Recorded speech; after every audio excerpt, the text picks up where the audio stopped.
Hello, જાગૃત અવાજમાં તમારું સ્વાગત છે. મારું નામ છે ચિંતન અખાણી. જેટલા પણ સ્ટુડન્ટ્સ 12th પછી જે એન્જિનિયરિંગમાં એડમિશન લેવા જઈ રહ્યા છે એ લોકો માટે આ વખતે બેસ્ટ ઓફ 2 છે, જેની આપણે વાત કરવાના છીએ. અને આખી જે એડમિશન પ્રોસિજર જે છે એ લેટ થવાની સંભાવના છે ને ઘણી બધી લેટ થવાની સંભાવના છે.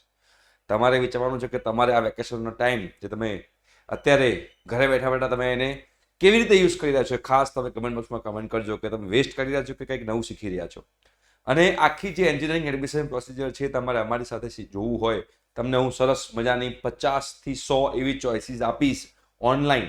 આપણે ઝૂમ મિટિંગ કરવાના છીએ. તો અમારે વોટ્સએપ ગ્રુપમાં જોડાવાનું બાકી હોય તો ડિસ્ક્રિપ્શન બોક્સમાં લિંક છે, એની પર ક્લિક કરી મેસેજ કરો કે સર અમારે વોટ્સએપ ગ્રુપમાં જોડાવું છે. હવે જે બેસ્ટ ઓફ 2 એક્ઝામ જે છે એ બેસ્ટ ઓફ 2 એક્ઝામ જે સ્ટાર્ટ થવાની છે, જે પૂરક પરીક્ષા પણ કહેવાય છે, ઇમ્પ્રુવમેન્ટ એક્ઝામ પણ કહેવાય છે, ઘણા બધા નામ છે, 24 જૂનથી સ્ટાર્ટ થવાની છે. રાઈટ, 24 જૂન. અને ટાઈમ ટેબલ હજુ સુધી એક્ઝેક્ટ ડિક્લેર થયું નથી, બટ ટેન્ટેટિવ ડેટ એવી કીધેલી છે કે 24 જૂન છે.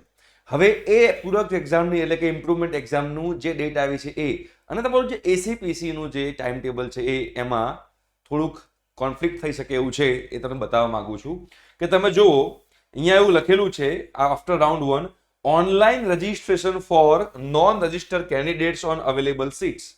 એટલે કે ઓનલાઈન રજિસ્ટ્રેશન ક્યારે સ્ટાર્ટ થાય છે? 28 જૂનથી. જે લોકો ફેલ થયેલા છે અને એ લોકો પૂરક પરીક્ષામાં બેસી રહ્યા છે, જે લોકો ફેલ થયેલા છે એ લોકો તો એસીપીસીનું આ હમણાં હાલ નથી કરી શકવાના રજિસ્ટ્રેશન, તો એમના માટે સ્ટાર્ટ થશે 28 જૂનથી.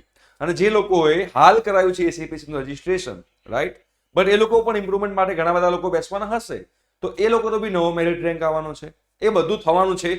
બટ એના માટે જે લોકોએ ઓલરેડી એકવાર એસીપીસીમાં કરાવ્યું રજિસ્ટ્રેશન, લોકો બીજી વાર કરાવવાની જરૂર નથી. બટ હું કહેવા શું માંગી રહ્યો છું કે જે લોકો ફેલ થયેલા છે એ લોકો પણ બેસવાના છે, અને જે લોકો ફેલ નથી થયા એ લોકો ઇમ્પ્રુવમેન્ટ માટે બેસવાના છે. અને બધાનું common merit rank, updated merit rank આવવાનું છે. બટ એની પહેલા તમે સમજો કે તમારું જો 24 જૂનથી સ્ટાર્ટ થવાનું હોય તમારી એક્ઝામ, અને અહીંયા આગળ જે લખ્યું છે ઓનલાઈન રજિસ્ટ્રેશન જે છે એ છે તમારું, અહીંયા આગળ લખેલું છે, જો તમે જોઈ શકો તો 28 જૂનથી 3 જુલાઈ, અને મેરિટ લિસ્ટ 9 જુલાઈ આવી જશે. જો publication of revised merit list after improvement of result 9 જુલાઈ, મતલબ કે 9 જુલાઈ તમારું ઇમ્પ્રુવમેન્ટ સાથેનું મેરિટ લિસ્ટ આવશે.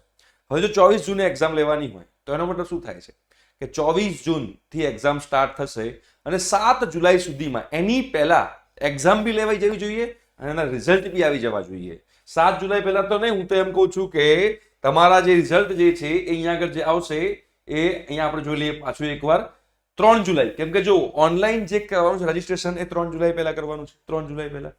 તો મતલબ કે 24 જૂનથી એક્ઝામ લેવાશે અને 3 જુલાઈ પહેલા રિઝલ્ટ આવી જવું જોઈએ, યા તો 7 જુલાઈ પહેલા રિઝલ્ટ આવી જવું જોઈએ. મતલબ કે આપણી પાસે કેટલા દિવસ બાકી રહ્યા? 15 દિવસ.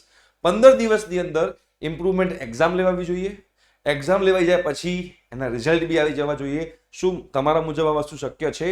જો શક્ય ના હોય તો અગેન આ બધી ડેટ્સ પાછી લંબાશે, અને આ પાછી બધી ડેટ્સ લંબાશે તો એના કારણે તમારું સેમેસ્ટર 1 જે છે એ પણ નાનું બનશે. કેમ કે એડમિશન જેટલું લાંબુ ચાલશે એટલું આપણું સેમેસ્ટર 1 નાનું બનશે. કેમ કે સેમેસ્ટર 1ની ફાઇનલ એક્ઝામ તો જે છે એ ફિક્સ જ છે કે ડિસેમ્બર કે જાન્યુઆરીમાં લેવાશે. એ તો ફિક્સ જ છે, એમાં કોઈ દિવસ ચેન્જ નહીં થાય. વધુ જાન્યુઆરી એન્ડ થઈ શકે. બટ આના પરથી તમે લોકોને ખ્યાલ આવશે કે તમે લોકો કેટલું લેટ તમારું એડમિશન જવાનું છે એવું પોસિબિલિટી છે. અને એવા સંજોગોમાં આ વેકેશનમાં તમે માત્ર ને માત્ર જો ગેમ્સ રમતા હશો અને બીજું કંઈ જ નહીં કરતા તો you are wasting your time. તો કંઈક પ્રોડક્ટિવ કામ કરજો, કંઈક નવું શીખજો, જેના કારણે એ વસ્તુ તમે લોકોને તમારા એન્જિનિયરિંગમાં કામમાં આવે. ઠીક છે? Thank you so much. By.